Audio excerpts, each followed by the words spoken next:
Hola a todos, ¿qué tal estáis? Buenas tardes, buenos días, buenas noches, allí en la parte del mundo donde estáis y parte del extranjero.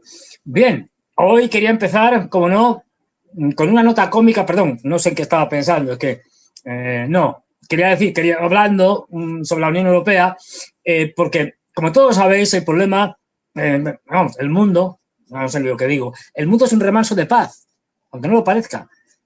No hay problemas. Las sociedades europeas van viento en popa a toda vela. Wow, prosperamos, cada vez somos más ricos. Entonces, la Unión Europea, como ya tiene todo solucionado, ya no existen problemas, pues ha pensado, ¿qué podemos hacer? ¿Cómo podemos entretenernos? Bueno, pues vamos a ir pensando cómo van a ser los nuevos diseños de los próximos billetes de euros, porque vamos a cambiar el diseño, que hace mucho que no le cambiamos el diseño. Un problemón. Y aquí tenemos varias de las opciones que se han presentado. Aquí tenemos algunas. Aquí tenemos, por ejemplo, ahí arriba se puede ver en el billete de 5 de arriba, ahí, bueno, pues una gasolinera, porque como va a hacer falta gasolina, pues esta es una propuesta, yo creo que muy interesante. Desde Estados Unidos nos llega una propuesta aquí en medio arriba del todo, una propuesta desde Estados Unidos en que sale Trump, que como ha dicho, Trump ha dicho como el billete de 100 euros, que ya esto es un dinero, ha dicho como soy el que manda, pues lo lógico es que mi cara estuviera allí con la famosa gorra del MAGA, que aquí sería Mega, a hacer de Europa grande de nuevo. Otra propuesta interesante. Luego tenemos aquí, esta a mí me gusta mucho, ¿quién manda en Francia? Este es un nuevo billete que van a sacar de 75.000 euros. Esta, claro, propuesta de los franceses que se va un poco, exageran un poco, ya sabéis, y como motivo estaría Brigitte Macron. Brigitte Macron, ella que es la que manda, ya lo sabéis, desde el famoso sopapo que le dio a Macron, todos sabemos que Macron es un pringao y que la que manda, la presidenta, es Brigitte. Aquí, en plan 18esco y tal, yo creo que queda muy bien. Zelensky ha mandado también su propuesta, en la que ha dicho, bueno, yo creo que podéis poner mi cara en todos los billetes, el de 5, el de 20, el de 10, el de 50, el de 100, el de 200, y luego lo de fondo da igual, es lo de menos. La cuestión es que esté siempre en mi cara. Esta es la propuesta de Zelensky, ¿no? Tiene mucho ego, ya sabéis, y en fin, pero hay más propuestas interesantes. Aquí hay una que me interesa especialmente, de 50 euros, el billete de 50 euros, ahora lo veremos, ahí está abajo del todo, de Zelensky, donde salen, no sé si lo veis, von der Leyen y Christine Lagarde esposadas, con unas esposas en las manos y tal, detenidas. Hombre, yo creo que esto, en fin, si es al fin y al cabo, si es algo que de alguna manera está adelantando un futuro previsible, pues estaría muy bien que el motivo fuera este, ¿no? El de 50 euros. Aunque a mí personalmente el que más me gusta es este último, el verdecillo, de 100 euros, porque yo creo que simboliza especialmente lo que es Europa. Bueno, hay más. El del tapón. Una botella de plástico, sabéis que en Europa, para los que estáis en Latinoamérica, en Europa es obligatorio ahora lo de que, porque era una medida importantísima, absolutamente imprescindible, porque si no Europa se venía abajo, y entonces tomaron medidas de prisa corriendo para que las botellas de plástico, de todo tipo y condición, el taponcillo de plástico esté con una arandelita pegado, digamos, a la botella, de tal manera que cuando desenroscas no se caiga, sino que sigue pegado a la botella, ¿no? Bien, algunos como yo lo quitamos, lo arrancamos directamente, pero bueno. Pero me parece que es el símbolo mejor de esta Europa absolutamente lamentable, que solo piensan en estupideces y que, bueno, pues ya veis, está aquí preparándose para cambiar los diseños porque es una prioridad. El mundo en guerra, oye, pero nosotros vamos a ver cuáles van a ser los motivos para los próximos billetes de la zona euro. Bueno, pues eso, esto es lo que tenemos aquí, lamentable. O sea, estas propuestas son de coña, pero me han hecho mucha gracia, pero que lo van a cambiar es lo que en ello están, pero ya digo, yo creo que lo mejor es esa de ahí. Pues bien, pasamos a lo siguiente, que esto también es de coña, pero real. Que es, aquí tenemos al señor Merz, que dice, vamos a reírnos un poco con el señor Merz, que dice Merz lo siguiente: Eh, como hay que negociar con los chinos, ya sabemos que los chinos son rivales estratégicos y tal, y estas cosas, como dice la Unión Europea, pues dice Merz, bueno, como Alemania es Alemania, ya lo sabemos, el país más grande de Europa en cuanto a, bueno, en cuanto a demografía, sí, el resto, en fin, lo fue. Pero quiere ser el país con el ejército más grande de Europa. Bien, pues está silenciosamente, está recopilando información para presionar a China cuando tengan que negociar con los chinos. Esto lo dice Bloomberg. Según Bloomberg, funcionarios alemanes están analizando qué sectores de China siguen dependiendo de la tecnología germana y europea. Equipos para fabricación de semiconductores, láseres industriales, químicos especiales o productos médicos avanzados. El objetivo declarado no es aplicar restricciones inmediatas, pero luego sí, sino acumular opciones de presión para el caso de que Pekín recurra de nuevo al comercio, a las materias primas críticas como arma económica. Ahora es el momento para poner las carcajadas. Que vamos a ver, si Alemania piensa que recopilando información sobre los puntos débiles de China en materia comercial, económica en general, se van a llevar una frustración pero muy gorda. Porque cuando lo analicen le van a mandar un mensaje a Mer diciendo, mire usted, lo hemos mirado y no podemos presionarles en nada, porque por cada cosa a la que podamos hacer una leve, suave presión, porque no va a dar para más, ellos nos pueden pegar un puñetazo en la cara, pero de los gordos. Ni presión ni tonterías. Luego déjense ustedes de hacerse de verdad. Esto es delirante. O sea, que Alemania piense que ahora mismo en unas negociaciones puede recurrir a la presión para conseguir lo que quiere de China, que está muy mal de la cabeza o muy fuera de la realidad. Simplemente con eso, con las famosas minerales críticos, tierras raras y demás, nos han machacado. Pero vamos, nos mandan al neolítico, tal cual, al neolítico. Pero no, Merz, pues eso, debe creerse que puede ganarle en una negociación a los chinos. Esto es como si nosotros, los españoles, pensamos que, mejor dicho, los andorranos, con todos mis respetos, piensan que a franceses o españoles pueden presionarnos en una negociación. Y eso que ellos tienen bancos y mucho corrupto que ha puesto su dinero en los bancos, pero aún así. Me estoy hidratando porque hoy estamos a 38 aquí en Madrid, en fin, todo hemos vuelto a las andadas. Bueno, pues una vez dado este pequeño toque cómico que siempre nos da las noticias de la Unión Europea, es decir, de Europa, ¿no? Que somos el hazmerreír del mundo, bueno, pues vamos ya a las cosas un poco más serias y no a las tonterías del señor Merz, de Macron, etcétera, o de los billetes estos que quieren hacer nuevos. Vamos a primero un toque, porque es importante centrarnos en la guerra de Ucrania, porque encima la guerra de Ucrania y la guerra en Oriente Medio, en Asia Occidental, cada vez están más interrelacionadas. Ahora lo explicaremos. Ya vimos algo el domingo, pero bueno, aquí vamos a ver un zambombazo que le pegan los rusos a el puerto de Odesa o puertos aledaños al de Odesa, en la región de Odesa, pues han cerrado prácticamente el tráfico marítimo, con lo cual esto está creando gravísimos problemas al comercio ucraniano. Ahí vemos cómo están atacando a un barco. Catapum. Ahí también vamos a ver cómo en barcos que están atracados en el puerto o en una de las zonas del puerto también son objetivo de ataques. Tenemos alguno que le han dado un zambombazo y que están ardiendo. Hace poco se hundía uno en el Mar Negro. Ahí vemos cómo los tienen localizados. Bien, la idea básica es que, y esto ya lo reconocen los propios ucranianos, el puerto de Odesa está cerrado. Que era algo que casi nadie, podíamos buscarle tres pies al gato, pero bueno, posibles razones, pero nadie entendía demasiado. ¿Por qué? Hasta ahora, hasta hace unas semanas, han tardado 2 o 3 semanas en hacerlo, no han tardado más. No se había cerrado el puerto de Odesa con el daño económico que eso suponía. Ahí tenemos un mercante ardiendo. Con el daño económico que eso suponía para los ucranianos. No se entendía. Porque era algo relativamente fácil. O sea, tampoco tienes que desplegar aquí 14 ejércitos ni nada por el estilo. Simplemente con atacar las dársenas, con atacar los muelles del puerto de Odesa y atacar los barcos que iban y entraban, y esto está afectando, ya os lo digo, ya no solo al grano, que es uno de los productos fundamentales del comercio de Ucrania, porque es un país que tiene una producción cereal extraordinaria, las famosas tierras negras ucranianas. Bueno, pues eso que salía por el puerto de Odesa ya no sale. Pero también es el caso del hierro.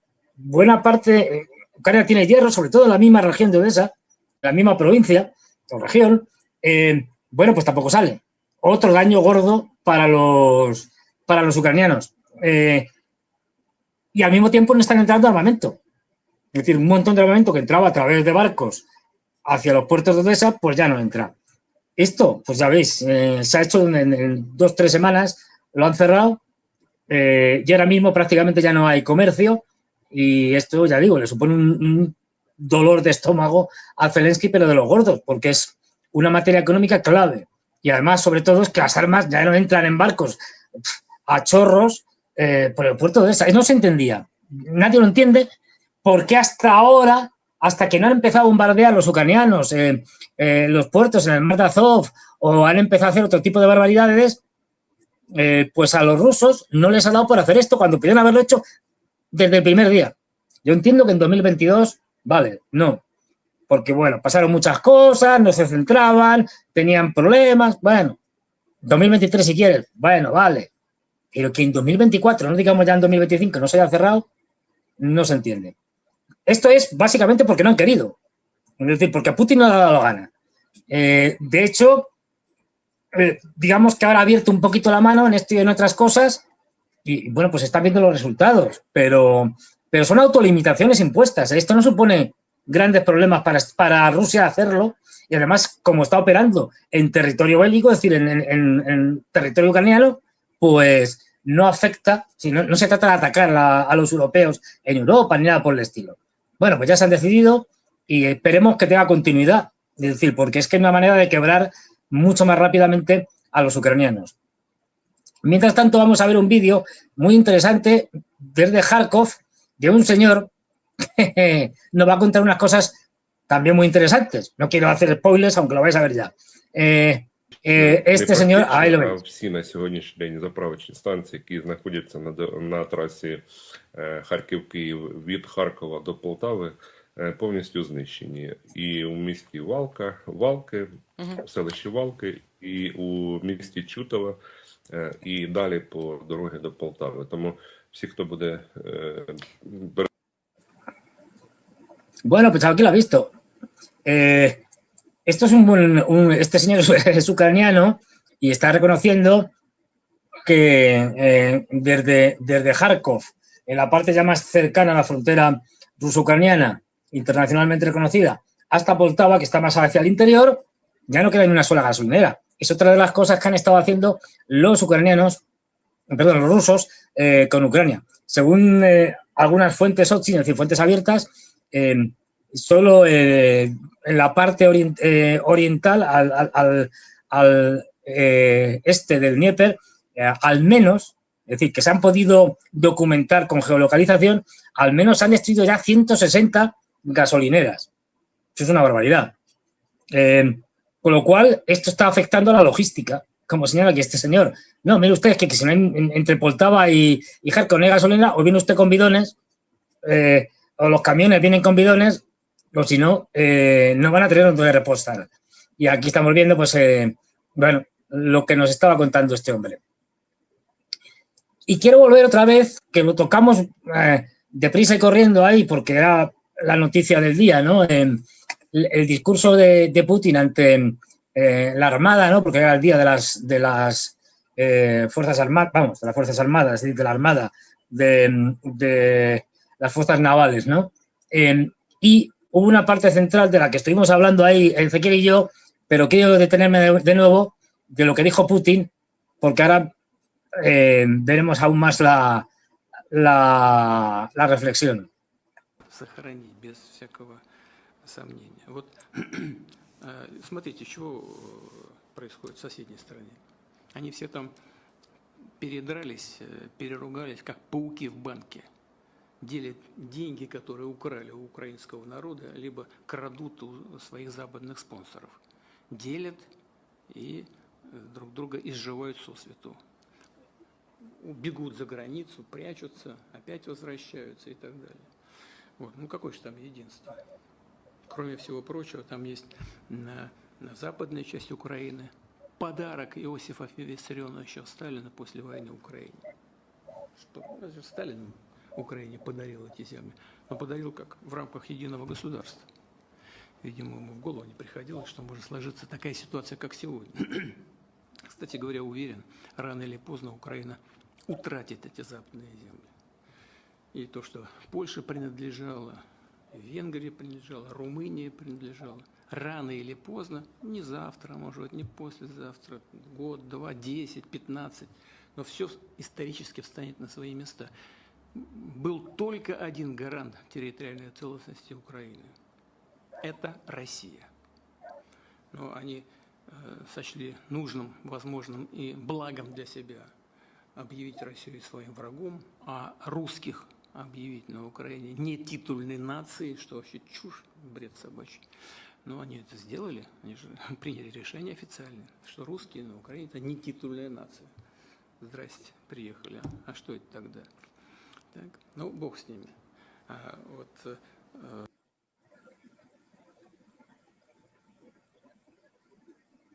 Pues aquí lo habéis visto. Clarísimamente Putin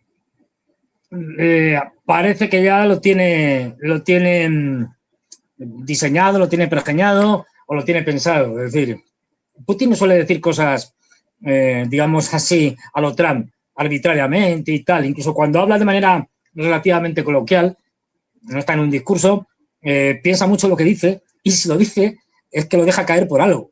Cuando está dejando caer que primero le quita la legitimación histórica a Ucrania.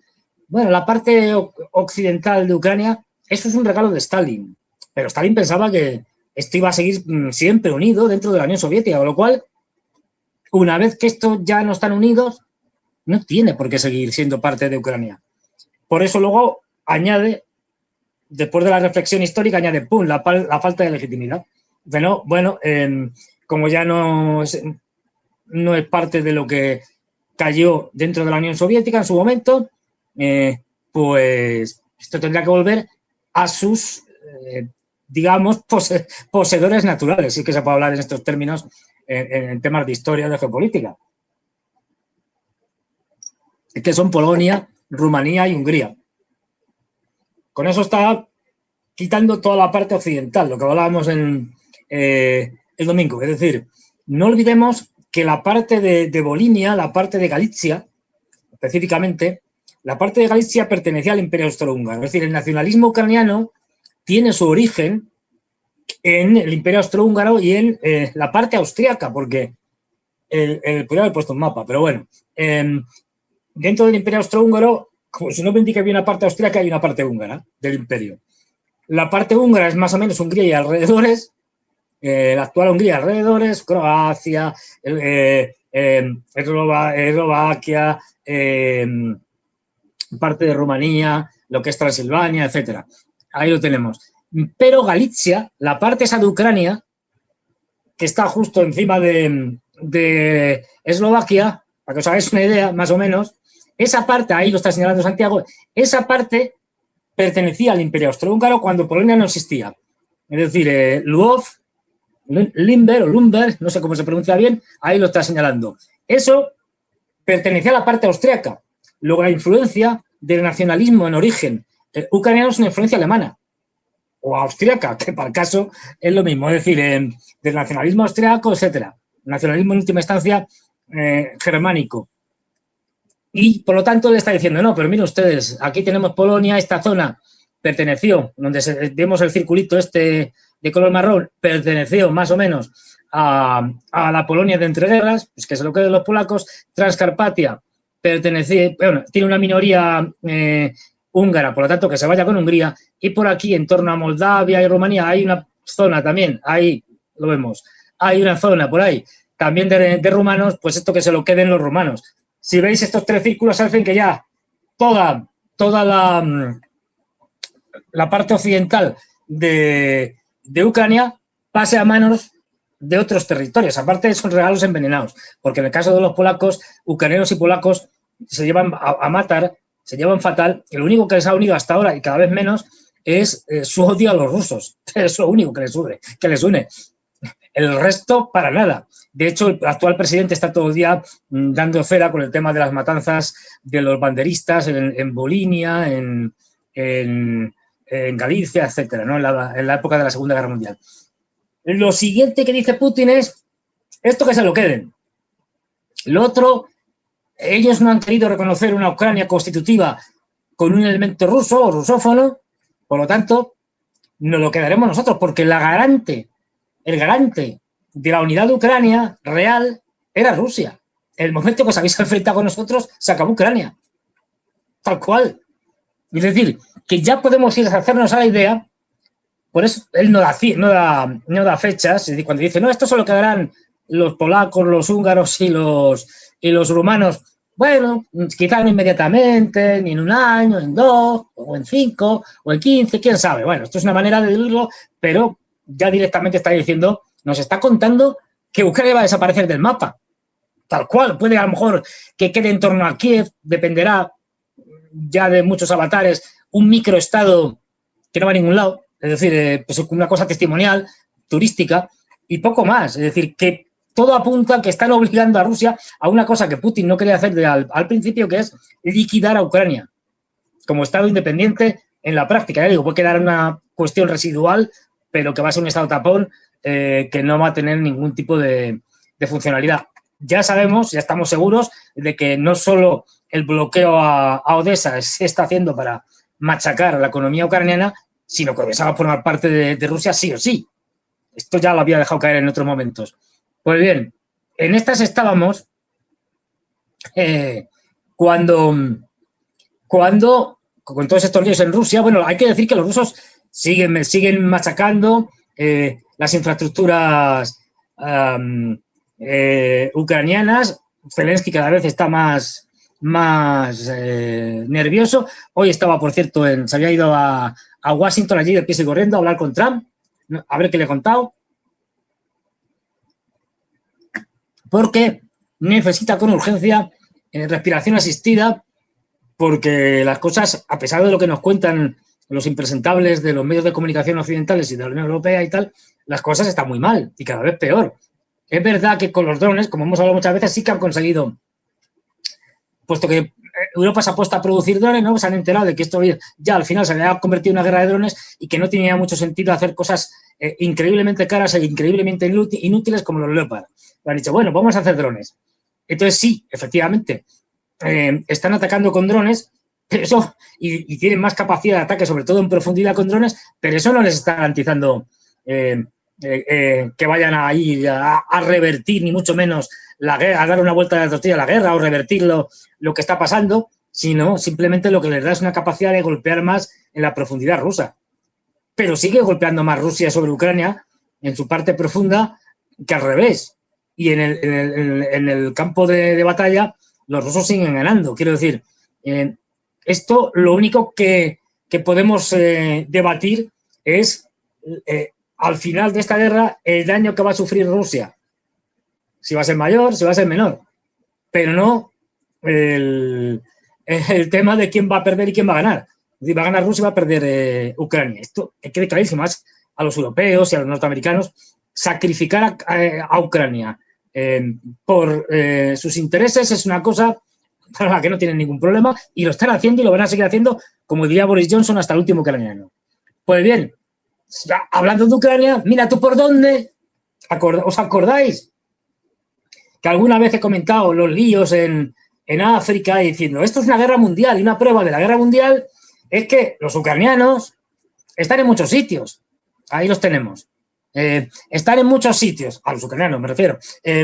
Y yo comentaba, por ejemplo, he sabido que en Mali, con el lado de las fuerzas del gobierno de Mali, están los rusos, el antiguo grupo Wagner, convertido ahora en el cuerpo africano, y del lado de los yihadistas y de los independentistas tuareg están los ucranianos allí con el tema de los drones, como operadores de drones, enseñándoles el tema de cómo operar con drones. Esto ya era sabido. Igual en Sudán. Bueno, pues ahora nos hemos enterado de una cosa nueva.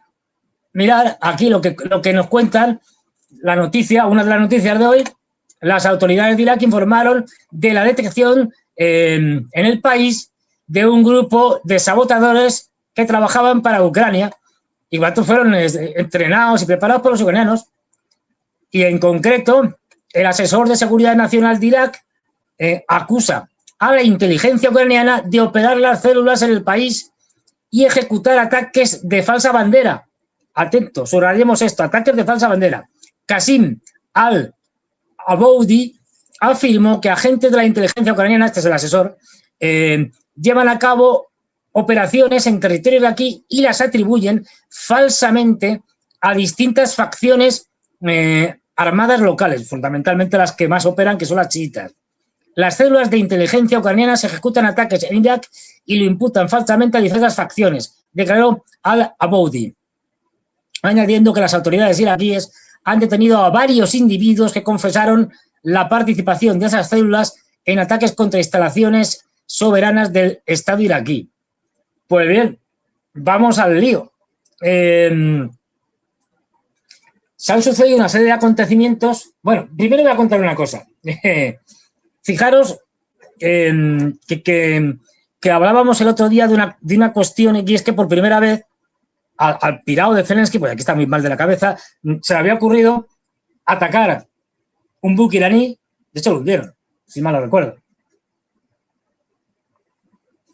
Un buque iraní, le pegaron un zambombazo, ni más ni menos que en el mar Caspio. Es decir, que ya tenemos que la guerra se va expandiendo por todos los mares, por todos los territorios. Una cosa que no tiene más mínimo sentido.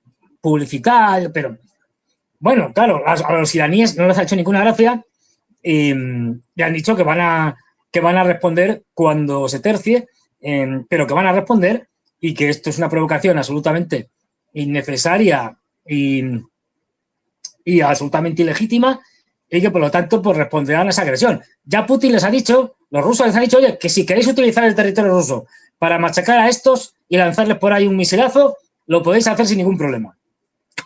Ahí lo tenéis a vuestra disposición.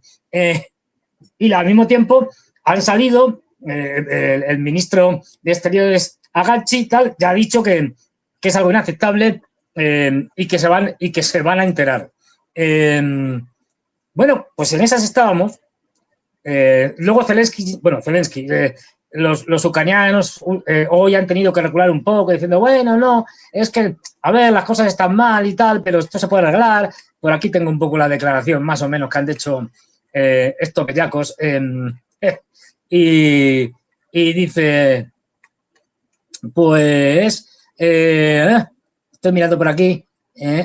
Bueno, han dicho eso, más o menos eso. No, es que mire ustedes, la cosa no esté, bueno, no hay que llegar a tanto, vamos a hablar, a negociar, se puede llegar a acuerdos, después de que nos habéis cargado un buque. Bueno, pues ya digo, con esas estábamos, con este lío, cuando, como sabéis, hace ya unos días, los Houthis, en respuesta a una serie de ataques de los saudíes, les pegaron un zambombazo. Por cierto, este canal, Guerras y Geopolíticas, yo, como veis, saco mucha información. Este canal tenéis que seguirlo, ya aprovecho, porque es el mejor canal en español. Y además es que la cantidad de noticias que te mete todos los días es brutal, tremenda, pero muchas decenas, es decir, 50, 60, y como el día está animado, supera las 100. Entonces, con esto, y además de cualquier lado, quiero decir, de Europa, de Asia, de América, de África, de cualquier lado. Con lo cual podéis enteraros rápidamente de lo que pasa en el mundo y pues eso, en el metro, en cualquier sitio. Es decir, tal, no sé qué, vais por la calle, no sé, mientras os atropella un coche cruzando por un sitio que no es indebido con el móvil. Pues estas cosas que nos pasan a todos, pues ahí también podéis irlo mirando. Pues bien, ¿y qué es lo que ha pasado? Bueno, los Houthis respondieron a los ataques de los saudíes, a los bombardeos, y respondieron con varios misiles y drones y atacaron varias refinerías, etcétera. Al principio poco claro. Y hoy el Ministerio de Defensa saudí ha dicho lo siguiente. Ha anunciado que sus sistemas de defensa aérea interceptaron y destruyeron varios drones que intentaron atacar las instalaciones petroleras en la provincia oriental de Riad durante las últimas horas.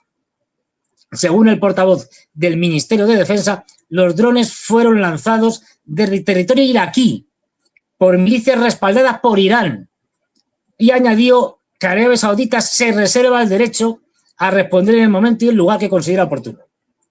Es decir, según ese comunicado del primer momento, los saudíes dicen que habían atacado instalaciones petrolíferas cercanas a Riad y que habían sido iraquíes, chiitas iraquíes, no de Irán, iraquíes. Bueno, pues vamos a lo siguiente.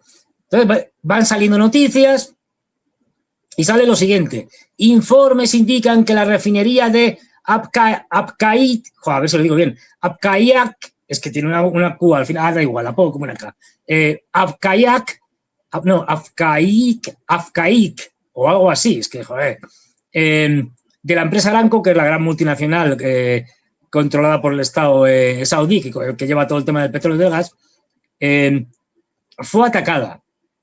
Los residentes locales, y hay fotos aquí, esto que veis aquí son fotos aéreas, ahí podéis ver cómo sale el humo y cómo aquello está difuminado como si fuera niebla, pero no es humo. Cuando veáis este tipo de fotos, son fotos aéreas, generalmente de la NASA. Estas partes que veis en rojo, que están tapadas, es justamente las partes atacadas, bueno, para no revelar, pero vamos, estoy poniendo la foto de antes y después sabes perfectamente que, y como veis, no estamos hablando de un golpe, ni dos, ni tres, sino de golpes muy duros. Bueno, pues entonces sale esta noticia en la cual dicen los residentes locales informan que las columnas de humo que se elevan desde la instalación, como muestra, como digo, esta fotografía de la NASA del día 27, con grandes incendios. Y decían, ni Yemen ni Irán han emitido ninguna declaración oficial al respecto. Bueno, y esto de que esta refinería, que la NASA no muestra, pero nadie ha dicho que estaba ardiendo, bueno, pues seguimos hablando y te dice, y siguen saliendo noticias, claro. La refinería de Aramco, en Jizán, cercana a Yemen, en la parte costera del mar, todo esto está en el Mar Rojo, en Arabia Saudita, sigue ardiendo más de 48 horas después de ser alcanzada por misiles yemeníes. Esto que veis aquí, que se ven incluso las instalaciones portuarias ahí a la izquierda de la pantalla, bueno, pues esta, que fue atacada hace más de 2 días, sigue todavía ardiendo. O sea, que el golpe fue tan duro, bueno, ya lo veis, todo en rojo. Es decir, que toda la instalación podía estar fuera de servicio durante varios años. Varios años. No varios meses ni varias semanas. Varios años. Con lo cual, estaban atacando y han hecho mucho daño los Houthis a los sistemas alternativos al Golfo Pérsico que están en el Mar Rojo por parte de los saudíes. De hecho, la otra foto que veis aquí es una foto tomada desde el espacio por satélites en órbita baja y ahí veis un punto donde se ve bueno, no, un punto no, veis esta parte negra, la columna visible de humo del ataque tan duro. Humo negro, por lo tanto, pues petróleo. Bueno, y seguimos viendo cosas que van saliendo ahí, se ve, fijaros, una cosa tremenda. Pero fijaros, dice, bueno, van saliendo más imágenes y tal. Imágenes muestran los incendios de depósitos de combustible en Jizán, en Arabia Saudí. Ya digo, Jizán está al sur, Mar Rojo, cercano a lo que es la zona de Ansarolá, de los huthíes, de los yemeníes que están del lado de los iraníes.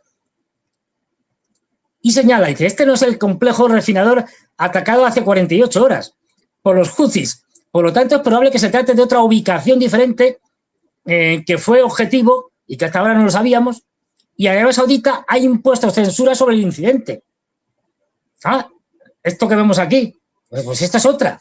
O sea que tenemos el ataque en Jizán, uno por ahí que no sabemos dónde es, y luego unos supuestos cerca de Riad donde dicen que han sido los iraquíes, no los huthis, no, los chiitas iraquíes de Irak.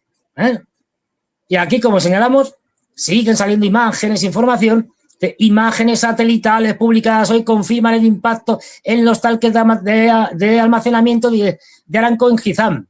Esto ocurrió hace más de 2 días, es decir, que los de Jizán al sur, esto que estábamos viendo, este pedazo enorme de columna de humo, es que no solo han atacado las refinerías que estaban al lado del mar, sino que también han atacado una serie de depósitos que siguen ardiendo.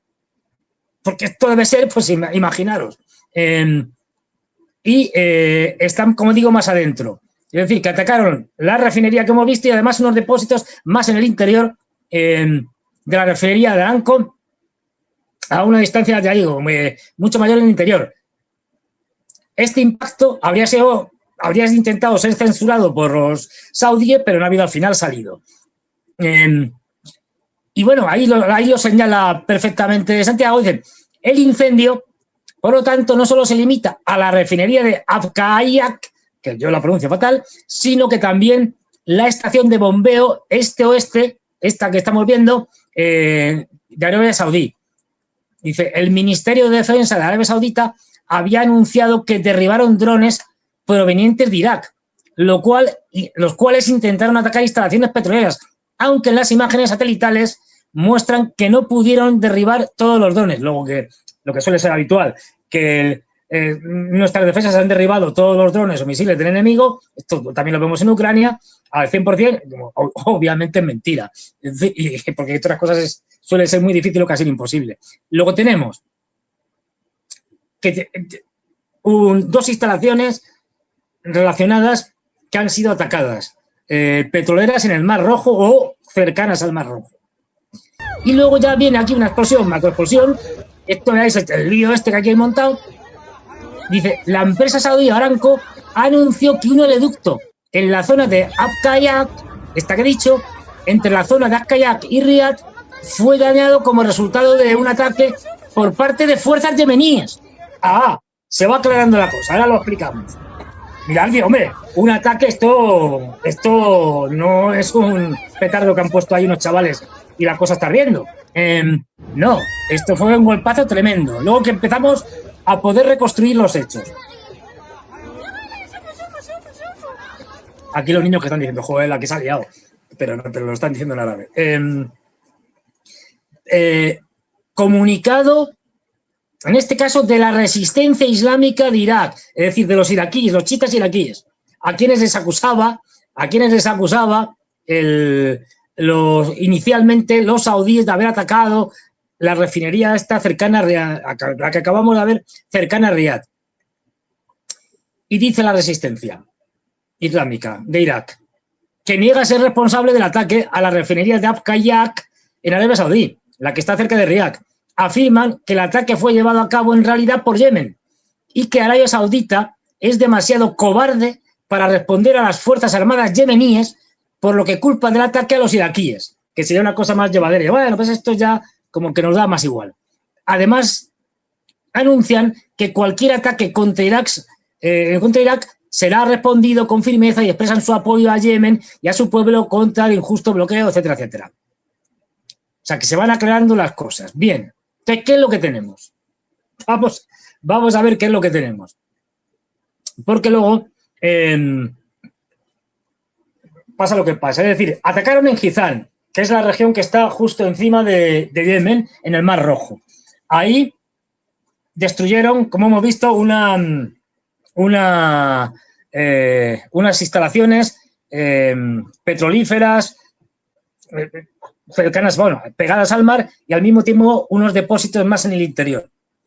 Luego, esta que vemos aquí. Luego han atacado más al norte, cerca ya de Riad, que está más al norte, esta refinería impronunciable para mí, que es la de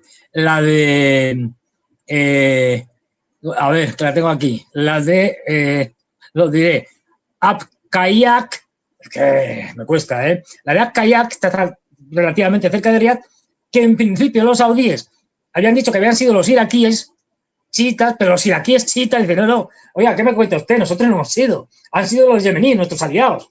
Los yemeníes, que ustedes lo que pasa es que no quieren decir que han sido los yemeníes porque les estarían dando un protagonismo que no quieren dárselo, es decir, porque estarían reconociendo que los ataques de los yemeníes contra estas instalaciones y contra otras, incluso más al norte, estas de las que estamos hablando, de Abqaiq, han sido devastadores. Entonces, bueno, prefieren repartir las culpas, digamos, o los ataques, y bueno, una parte de los houthis, otra de los iraquíes. Ojo, esto está significando que la situación es, como decía, crítica para Arabia Saudí. De hecho, estos ataques habrían sido los que estarían haciendo que ahora mismo Arabia Saudí estaría moviendo piezas y tal, y estaría incluso hablando con Omán para que en estas negociaciones que están teniendo los omaníes con los iraníes para el reparto, digamos, del estrecho de Hormuz, porque como sabéis, los iraníes tienen el norte y los de Omán tienen la parte sur del estrecho, con lo cual son los únicos dos que tienen costas en el estrecho de Hormuz. Bueno, pues estarían negociando. Ayer, si mal no recuerdo, o anteayer, un barco de estos intentó pasar y intentó pasar por el medio, tal cual, y se encontró con una mina y catapum, explotó. Pero bueno, la cuestión es que estarían intentando mediar como fuera para reabrir el estrecho de Hormuz con tarifas y todo lo que haga falta, por pasando, lo camuflarismo, en vez de llamarlo tarifas y tal, pues se puede camuflar como cualquier cosa. Es decir, se puede camuflar como, digamos, dinero que se paga por prestación de servicios a los buques que pasan por el estrecho de Hormuz. Ya se buscará una manera de que quede bonito. Pero desesperados, porque es que ya no pueden exportar por el Golfo Pérsico a través del estrecho de Hormuz. Y ahora están viendo que después del ataque demoledor de los houthis y de este último, que también ha sido de los houthis, pero que no querían reconocer los saudíes que había sido de los houthis y se lo atribuían falsamente a los yemeníes, perdón, a los iraquíes, pues nada, es decir, han visto que se quedan sin poder exportar petróleo, porque ahora mismo todo lo que estaban exportando lo estaban exportando por el Mar Rojo, incluso haciendo cosas que lo veíamos el domingo pasado con Ezequiel, haciendo cosas así muy divertidas, como metiéndose por el canal de Suez, recorriendo todo el Mediterráneo, circunnavegando África, una cosa delirante a lo portugueses cuando descubrieron una nueva ruta, circunnavegando África para llegar a la India, pues una cosa de estas. Total, que tardaban, creo recordar, 49 días más que, o sea, 49 días en total, 20 y tantos días más que por la ruta normal. O sea, un disparate, que tardaban 19 días para llegar a los países de, por ejemplo, de China, sin ir más lejos, de Asia Pacífico. Bueno, un disparate. Esto se les acaba también. Luego está la desesperada. No lo olvidemos. Los houthis pueden seguir atacando, pueden terminar la terminal de Yanbu, que es por donde exportan todo, prácticamente la pueden seguir golpeando y esto se acaba,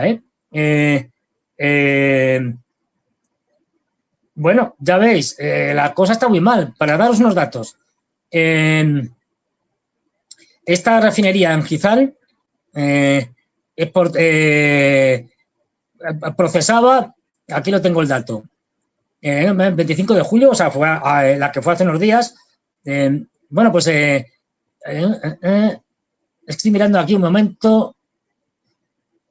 Bueno, pues está valorada la capacidad de procesamiento de 400.000 barriles diarios que puede procesar en 21.000 millones de dólares.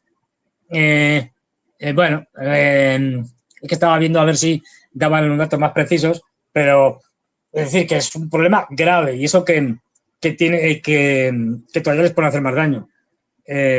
Los saudíes y con los saudíes el resto del mundo, Trump con su obsesión por atacar a los iraníes, y ahora vamos a ver lo que seguramente va a ser ya el desastre definitivo. Recordar, esto es importante, en Israel ya están, aunque estemos todavía a finales de julio, ya están en campaña electoral, aunque las elecciones sean en octubre, las elecciones al Parlamento de Israel, a la Knesset, son en octubre, pero ya están en campaña electoral, bueno, llevan tiempo en campaña electoral, y ahora vamos a ver unas declaraciones de Naftali Bennett, que hay que también entenderlas en ese contexto, pero Naftali Bennett, que es el líder de la oposición, el aspirante a echar a Netanyahu y ponerse él, pues no os creéis que es precisamente una hermanita de la caridad. Fijaros las barbaridades que suelta y las mentiras. Ahora vamos con ello.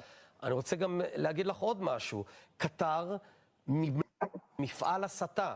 אני רוצה גם להגיד לך עוד משהו. קטר מימנה בצורה ישירה את חמאס במיליארד דולר במזוודות מזומנים של נתניהו, אבל גם מעבר לזה, קטר, ואני אגלה לך משהו שאת לא יודעת, כשאני הייתי ראש הממשלה הגיע לי מודיעין שקטר גם מימנה את משמרות המהפכה של איראן למען השם. זאת אומרת... כלומר, אם אתה חשוף לחומר מודיעיני כזה, גם נתניהו חשוף לחומר מודיעיני כזה? חד משמעית. הוא יודע שהם ימנו את משמרות המהפכה של איראן? וגם את ג'בהת אל-נוסרה וגם את חמאס. מה זאת אומרת? הוא ביקש מקטר להעביר מזוודות מזומנים לחמאס. Vamos a ver, fijaros, esta campaña electoral, con lo cual está diciendo que, claro, tiene que decir que Netanyahu, ya lo viene diciendo, es un incompetente, tal, porque la guerra la haría mejor. No está diciendo que la guerra es un disparate y que esto de tener 7 guerras abiertas no tiene ningún sentido. No, está diciendo que las haría mejor. Es lo que viene diciendo. Y ahora nos cuenta, de nuevo, porque todo el mundo sabía, efectivamente eso es sabido, confesado por el mismo Netanyahu, que como Hamás en buena medida es una creación del Estado de Israel para crear un movimiento, en este caso islamista, de la tendencia de los hermanos musulmanes, que se enfrentara a la OLP, a la Organización para la Liberación de Palestina, bueno, pues cuando la crean, es decir, para dividir el movimiento palestino y que haya dos partes, va a estar apoyada por los servicios secretos israelíes y por sus diferentes primeros ministros durante muchísimos años, décadas, y era sabido que hacía la vista gorda cuando no financiaban directamente a Hamás, a pesar de que nos contaran que lo perversos y lo malos que eran, para que veáis cómo funciona realmente la política. Esto lo tuvo que reconocer Benjamín Netanyahu hace ya un tiempo, el año pasado, de que efectivamente ellos permitían que Qatar financiara a Hamás porque les interesaba dividir al movimiento palestino. Que eso mataba israelíes, pues les da absolutamente igual. Es que esta gentuza es lo que es. Y en el caso de Netanyahu, pues ni hablar, que encima lo único que le preocupa es que no le metan en la cárcel. Y por lo tanto tiene que ser primer ministro como sea. ¿Que hay que hacer 7 guerras? Pues 7 guerras. ¿Que hay que hacer 14? Pues 14, ¿qué más da? ¿Que mueren todos israelíes? Pues que mueran. Si la cuestión es que yo siga estando libre y no entre rejas. Pues bien, aquí dice 3 cosas que no son muy compatibles entre sí. Ya sabemos que lo de Qatar, que son también los hermanos musulmanes, financiaba a Hamás, que son también los hermanos musulmanes, que tienen su origen en Egipto, prohibidos en Egipto actualmente. Bueno, le financiaba, esto era sabido. Como en su momento también hubo, digamos, que ayudas por parte de Turquía, porque la Turquía de Erdogan es un islamista también de los hermanos musulmanes. Pero claro, esto que nos diga, hombre, y además financiaba Qatar, financiaba también a la Guardia Revolucionaria, es decir, financiaba también a los iraníes. Esto ya... a ver, es sabido que como Qatar e Irán comparten el mayor yacimiento de gas del mundo, pues los qataríes, la parte más débil, tiene que entenderse de alguna manera con los iraníes, bien sea con acuerdos oficiales o con acuerdos bajo cuerda. Tiene que hacerlo, no le queda otra. Y se sabe también de alguna vez, bueno, se sabe, es decir, ha habido informaciones de que ha financiado cosas, es decir, ha pagado a los iraníes por no tener problemas. De ahí a que pague la Guardia Revolucionaria, a ver, hay que entender lo que es la Guardia Revolucionaria. La Guardia Revolucionaria no es simplemente un cuerpo, digamos, militar, como podría ser el ejército iraní o un ejército cualquiera habitual, en el cual, bueno, pues es un ejército con funciones militares, con bases militares, etcétera. La Guardia Revolucionaria es más. Tiene una digamos, parte económica. Es decir, la Guardia Revolucionaria tiene inversiones y no solo inversiones, sino en propiedad, factorías que producen un montón de cosas que son suyas, de la Guardia Revolucionaria. debido a las características propias que tiene Irán. Con lo cual, son parte de la economía iraní. Es decir, tiene una función militar y otra función económica en la que ellos tienen inversiones y poseen también fábricas, producen un montón de cosas, invierten en otros sitios, etcétera. O sea que, en ese sentido, puede que algo de dinero, no lo sabemos, haya ido a la Guardia Revolucionaria en la medida en que tienen una parte de su actividad es estrictamente económica, no es militar. Aún así, de manera muy indirecta y desde luego no con intencionalidad de financiar a la Guardia Revolucionaria. Y todo esto es muy especulativo. Ahora, lo que ya no cuadra es que al mismo tiempo que estás financiando a chiitas, a Hamas, que es sunita, también estés financiando a los yihadistas del Frente al-Nusra. Es decir, vamos a ver, estás financiando, según Naftali Bennett, Hamas, sunitas, que son de los hermanos musulmanes, una facción del sunismo radical, del sunismo más duro, digamos. Estás, por otro lado, financiando a los iraníes, chiitas, enfrentados con los sunitas, históricamente y ahora también.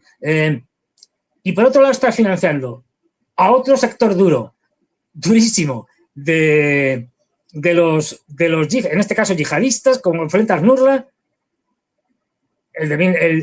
Bueno, es decir, eso al fin y al cabo es Al-Qaeda, es Bin Laden, o era Bin Laden, hasta que se lo cargaron, que estaban combatiendo en Siria contra el gobierno sirio. Entonces, hombre, estás también financiando a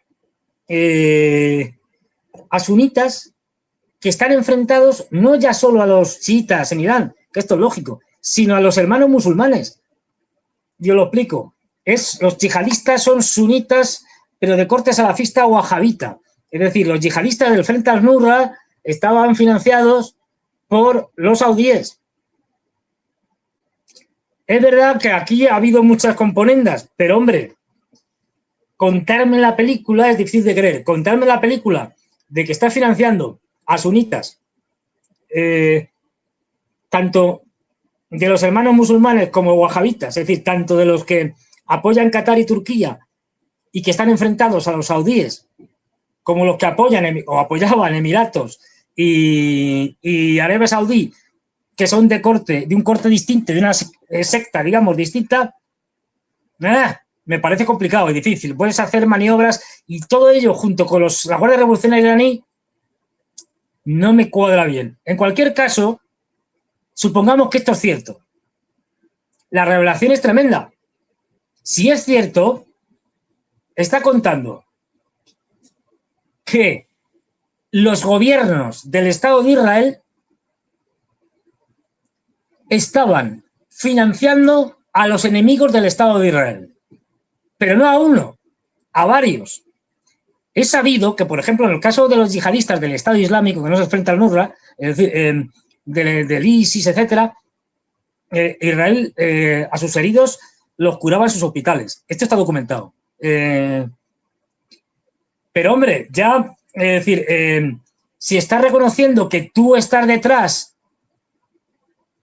de todos los grandes líos de Oriente Medio, pero ya no de los líos que creas, digamos, oficialmente, es decir, de las guerras abiertas que tienes contra el Líbano, contra Irán, contra Irak, contra Hamas, contra Le Pen en Cisjordania, contra los Houthis en Yemen. No.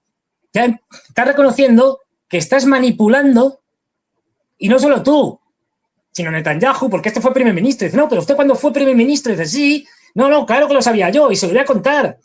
Entonces Netanyahu lo sabe, pues claro que lo sabe. Todos lo saben.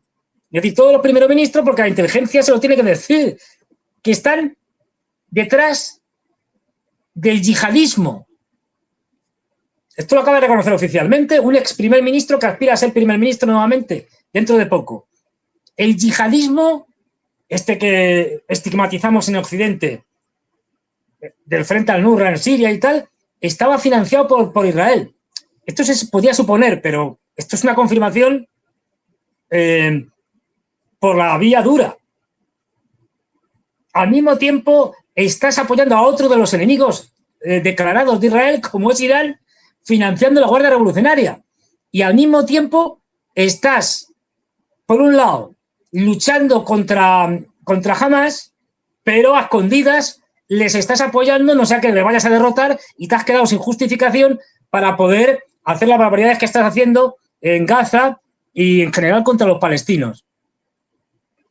Luego, esto es como si yo, pues no sé, reconociera que 3 enemigos de mi país, enemigos con los que estoy en guerra, yihadistas, países, movimientos, etcétera, en el fondo los estoy financiando porque me interesa estar en guerra y porque me interesa que sigan existiendo y porque me interesa utilizarlos para, en el caso de los yihadistas, destruir a un país enemigo, el país, vamos, la Siria de Bashar al-Assad, en el caso de Hamas, porque me interesa mantener a una organización calificada de terrorista por los israelíes, por el gobierno israelí, es decir, estamos financiando a terroristas para justificar las cosas que hacemos en Gaza.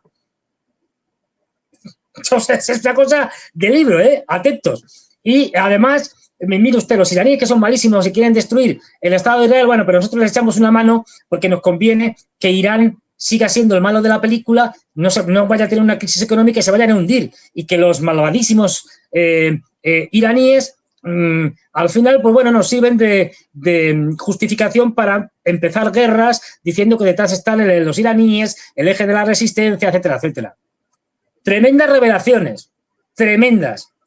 Fijaros. Bueno, pues después de esto, para no enrollarme más, Netanyahu, esto lo he visto hace nada, antes de entrar al canal, estaba ahí mirándolo. Hoy tenía una reunión con Trump. A Trump ya le habían dicho los norteamericanos, el Pentágono y tal, es decir, sus propios asesores, los generales del Pentágono, la CIA y tal. Y dice, mira usted, presidente, tenemos 2 problemas.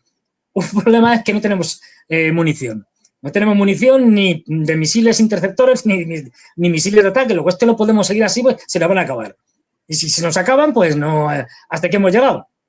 Y tenemos otros frentes abiertos, con lo cual es mejor limitarnos, porque nos va a costar muchos años reabastecernos este tipo de misiles que son caros y que se producen en pequeñas cantidades. Bueno, vale. Y además le han dicho, y además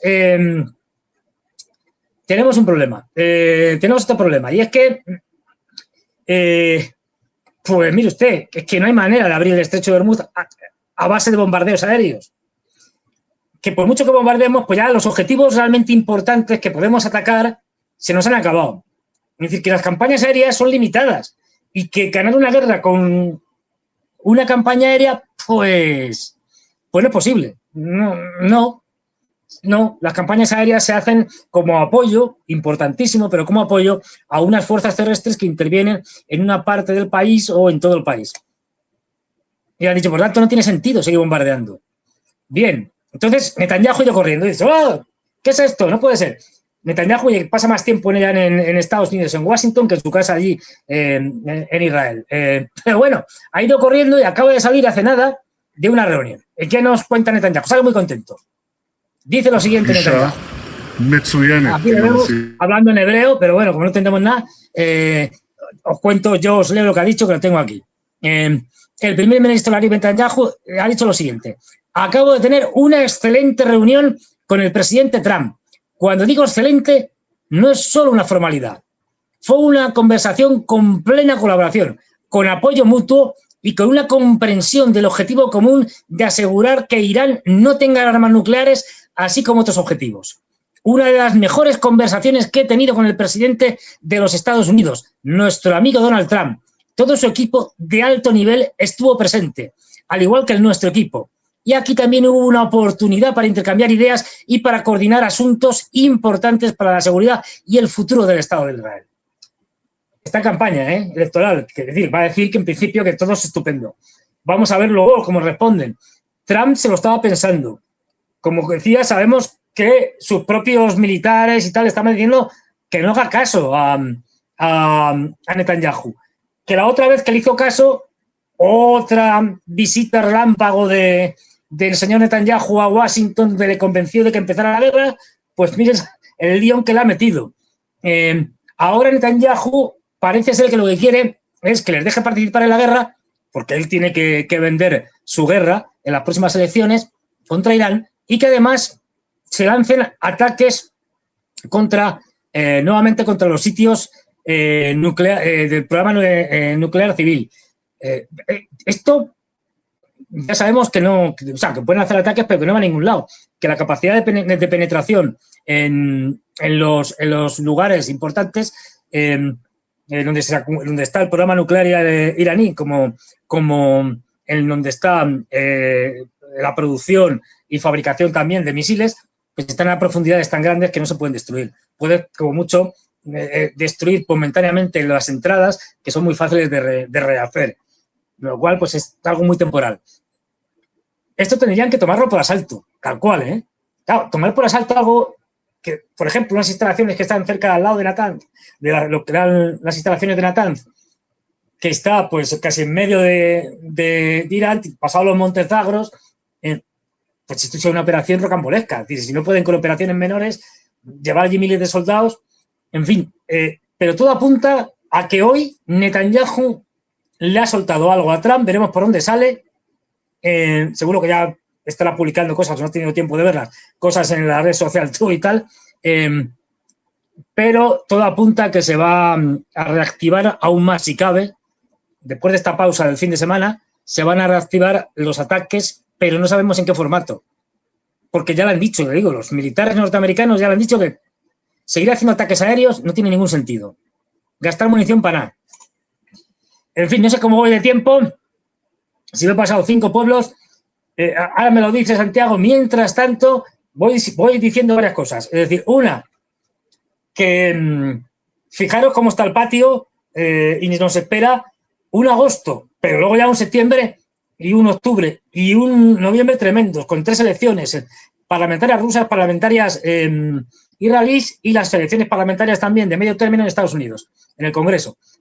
2, que ya sabéis, el algoritmo nos persigue cada vez más. Es fundamental que pongáis aquí tal cosas, este calvo que tal, no sé qué, no sé cuánto, queréis likes, muchos likes, millones de likes, quiero ver muchos likes, no puede ser.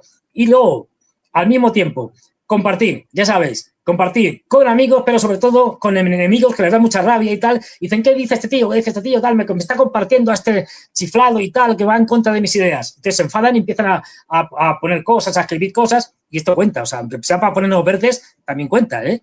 Aquí el algoritmo sí que no discrimina. O sea, si yo tengo millones de mensajes y de compartir tal por ahí, y de gente que me comparte y tal, poniéndome verde, esto también cuenta. Hay que ser, en esto hay que ser, oye, hay que apuntarse a un bombardeo, nunca mejor dicho. Y luego, nos vemos, bueno, ¿cómo voy de tiempo? Porque si no, ya sabéis que nos vemos mañana. Si tenemos tiempo, Santiago, alguna pregunta. Si no hay tiempo, me voy a hacer puñetas. Aquí, espera. Me dice Víctor José Morales Rosell 7268. Un ataque por tierra a Irán es un disparate, completamente de acuerdo. Necesitarían 1 millón de soldados como poco, y aún así no tendrían nada garantizado. Efectivamente, o sea, lo que tú ves, Víctor, y lo que ve cualquier persona sensata, pues parecen no terminar de entenderlo en Estados Unidos, a pesar de que hay generales sensatos que le están diciendo a Trump, un ataque terrestre, salvo que quieras hacer un paripé de estos, de bueno, entramos, salimos, y que te puede salir muy mal también, pero con fuerzas de operaciones especiales y tal, no va a ningún lado. No va a ningún lado. Y si encima quieres tomar el estrecho de Hormuz, ni te cuento. Si quieres ocupar regiones más grandes de Irán, ya, por lo que tú señalas, 1 millón que no podrían mover. Tendrían que, bueno, ni tirando de reservas, ahora mismo podrían los norteamericanos ni de la Guardia Nacional. No tiene sentido, además perderían. Pero es que incluso una operación limitada al estrecho de Hormuz, al puerto de Chabajal, a la isla de Har, bueno, y vale, llegas y puedes, con costes enormes, puedes tomarlo. ¿Y luego qué? Si tienes las bases destruidas en toda la región, no puedes utilizar la logística necesaria para llevar y reabastecer esos puntos que tomarías en el territorio iraní. o esas islas que tomarías en el territorio iraní. No tiene ningún sentido. O sea, es un disparate. Ahora bien, estamos hablando de unos señores que están más preocupados por hacer dinero que por llevar a cabo operaciones militares, digamos, serias. No olvidemos que Trump, Witkoff, Jared Kushner y compañía se dedican, bueno, Trump no puede, pero vamos, todos estos se dedican a través de empresas que tienen creadas y etcétera, a utilizar la información privilegiada, es decir, a que las declaraciones de Trump de los fines de semana de que vamos a atacar, no vamos a atacar y tal, suba y baje el petróleo, y por lo tanto están ganando miles de millones, y con las casas de apuestas, donde se va a haber una guerra a partir del lunes, o se va a incrementar la guerra, no, va a haber negociaciones, claro, como lo decide Trump, pues están poniéndose morados porque están siempre apostando a lo que la gente mayoritariamente no apuesta. De escándalo. Entonces, bueno, pues como estamos mirando cómo meterse dinero en el bolsillo que en otras cosas, cualquier cosa es posible, pero efectivamente, un disparate. Dice Holo 406, vale, muchas gracias. Fernando, ¿crees que el ultimátum de Putin a Armenia para que llame a referéndum, para que definan si se unen a la Unión Europea o no, sea para que definan si se alinean con la OTAN o con Rusia y dejan de jugar a dos bandas? Sí, clarísimamente. A ver, Armenia lleva haciendo jueguecitos de ese tipo. En realidad, el primer ministro Pashinyan lo que quiere es terminar de pasarse con armas y bagajes con toda Armenia al lado de la OTAN y la Unión Europea. Entonces, bueno, como es más fácil, digamos, el tema de la Unión Europea, o levanta menos sospechas, pero claro, pues es que para unirse a la OTAN tendrían que salirse de la Organización del Tratado de Seguridad Colectiva. Y para unirse a la Unión Europea tendrían que salirse de la Organización Económica Euroasiática, porque no son compatibles. Entonces, sí, efectivamente, tienen que salirse. De ahí que Putin esté presionando, digamos, usted decíase, o sea, que quiere estar con la OTAN y con la Unión Europea, me parece muy bien. Pero dígalo, no esté aquí jugando a dos bandas, ¿no? Y asuma las consecuencias. Si usted está con la OTAN y con la Unión Europea, no puede estar con los rusos. Nos tendrá como enemigos, no lo dice así, pues no lo puede decir, pero aténgase a las consecuencias, ¿no? Sí, claramente. Nos decía por aquí alguien, no sé si he visto, a ver, que me enrollo como las persianas y esto no puede ser. A ver, aquí dice Pavel Ciapsa 60-53. Nunca ningún presidente gringo no ha tenido esta locura de apostar en la bolsa en 250 años. Sí, efectivamente, por lo menos que se sepa. Es que esto lo hace con mucho descaro. Digo, claro, como yo muevo el mercado porque yo con mis declaraciones hago que suban y bajen los precios y pasa igual en las casas de apuestas, pues es que de verdad es una cosa inaudita. Es decir, yo no se ha visto. Como dice el Pavel, efectivamente, esto es de un descaro. Oye, ya sabemos que se pueden hacer cosas para enriquecerse y que muchos presidentes lo han hecho, pero de una forma más soterrada. Es decir, pero no, esto es, ya digo, está más pendientes de esto que de la guerra en sí, que dicen, bueno, pues si la guerra es un instrumento para ganar dinero, yo y mi familia en el sentido mafioso ya, en el sentido, el padrino, dice Pedro Toribio 83-93. ¿Hay alguna posibilidad de coordinación entre Irán y Rusia en los ataques estratégicos comunes? Por el momento no creo que lleguen a tanto, porque ya digo, los ucranianos parece que se han empezado a echar para atrás cuando han visto que los iraníes iban en serio. Han dicho, pues os vais a enterar, nos habéis atacado un barco en el Caspio, pues ahora os vamos a pegar un zambombazo, ya veremos cómo y en dónde. Por eso los rusos le han dicho tranquilamente, no, oye, que por nosotros no hay problema, que podéis lanzar, utilizando el territorio ruso, lo podéis lanzar desde el iraní, desde el ruso, que pasen por el ruso. Oye, que tenéis las puertas abiertas. A ver, Irán y Rusia ya cooperan mucho, pero legítimamente. Quiero decir, no, esto no es ningún secreto. Fueron los Ajid 136 iraníes los que, cuando al principio de la guerra, en 2022, tenían los rusos pocos drones, sobre todo de ataque, pues gracias a los Ajid, que les vendieron muchos y les dieron la licencia de fabricación, pues pudieron suplir ese problema. Luego, a partir de los Ajid 136 iraníes, fueron y crearon los Geranium 2, que inicialmente era más o menos una copia, luego han ido mejorando, incorporándole cosas, y ahora van por el Geranium 4, que este ya no es un motor a hélice, sino que es un motor a reacción que, por cierto, es chino. O sea, los chinos también colaboran, lo que pasa es que de manera discreta. O sea, venden un motor y dicen, ya no sabemos para qué, este motor no sabemos para qué lo utilizan, este es un pequeño motorcillo, como se lo pueden poner en cualquier cosa, yo qué sé, en los cohetes de feria, yo qué sé, es decir, a ver si lo saben, pero pertenece a esta categoría de armas, de cosas que son de doble uso, que pueden servir tanto de uso civil como uso militar. Y también los chinos, lo que han creado, por cierto, es, para evitar las sanciones norteamericanas, son empresas para comerciar exclusivamente con Rusia. De tal manera que si la empresa X crea una subempresa, una empresa separada,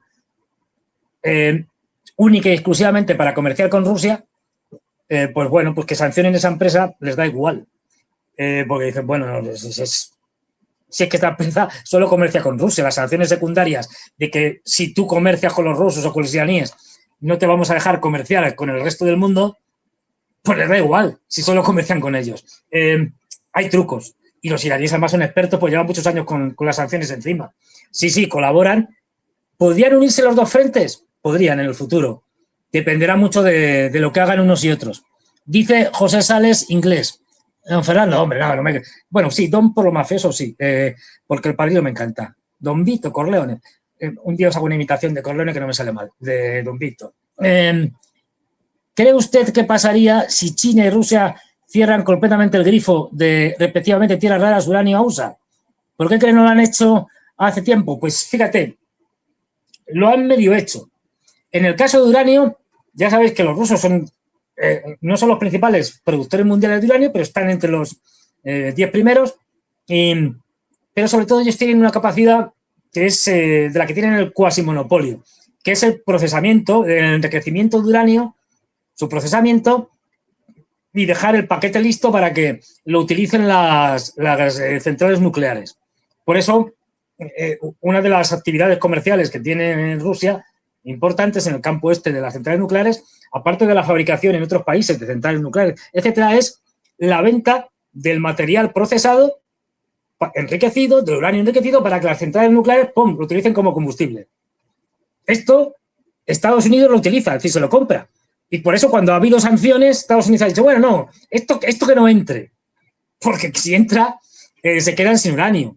Claro, estos son palabras mayores. En el caso de Rusia, bastantes problemas tienen con los europeos y ahora los norteamericanos, que nunca han dejado de ser, incluso cuando Trump se presentaba de un falso mediador, nunca han dejado de ser parte del conflicto, como para tomar este paso y enemistarse con los rusos. Bueno, en el caso de los chinos, ya lo han hecho y tuvieron que recular los norteamericanos. El año pasado, cuando estaba en plena orgía de aranceles Trump, venga, aranceles, el 50%, el 100%, el 100%, el 200%, el 500%, ya.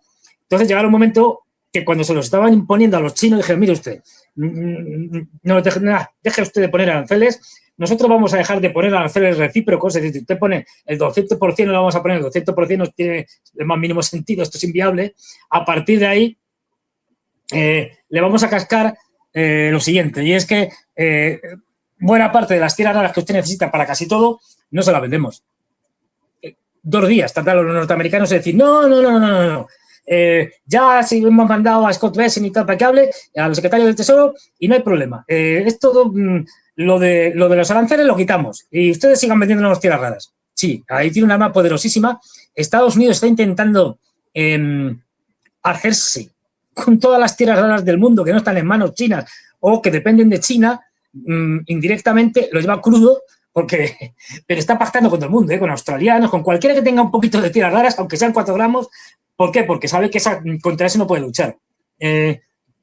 Según del país. Entonces, los chinos lo utilizan por el momento cuando se ponen muy tontos los norteamericanos. Los norteamericanos hasta ahora han reculado, es decir, se han echado para atrás, pero en cualquier momento, si se vuelven otra vez tontos, los chinos lo utilizan. La Unión Europea pasa lo mismo. Más grave aún, porque nosotros tenemos más minerales estratégicos que los norteamericanos, que no tenemos y que dependemos de los suministros de China. Entonces, igual, eso lo utilizarán en cuanto cualquiera de los dos se ponga tonto. Lo hacen, Lo hacen y lo que pasa es que se echan para atrás. ante esa amenaza quitan la agresión. Pero llegará un momento, yo soy de los que creo que llegará un momento que les zurrarán, o sea, irán a por los chinos de tal manera, tan brutalmente, aunque sea de manera indirecta, que llegará un momento en que los chinos dirán, pues hasta aquí hemos llegado, y los cortamos. Y a partir de ahora, pues os vais todos al neolítico y a coger pues yo qué sé, arados a la antigua usanza, ¿no? Con rejas de hierro y tal, y bueno, podéis ponerle vertederas y tal, desde época medieval, pero vamos, tal cual, porque todo depende de toda la tecnología moderna, desde muchas cosas de la sanidad, desde por ejemplo, los imanes para máquinas tipo resonancia magnética, etcétera, de cosas de estas, pasando por todos los sistemas militares, todos, menos que yo sepa, menos los fusiles de asalto, que es una cosa muy simple, todo lo demás, todo lo que tiene que ver con la informática, bases de datos, centros de bases de datos, móviles, ordenadores, cualquier cosa que os imaginéis, necesita esto. Luego, saben que tienen la partida ganada de antemano. De ahí la desesperación de Estados Unidos, que está buscando cómo evitar que los chinos los puedan dar jaque mate con las tierras raras.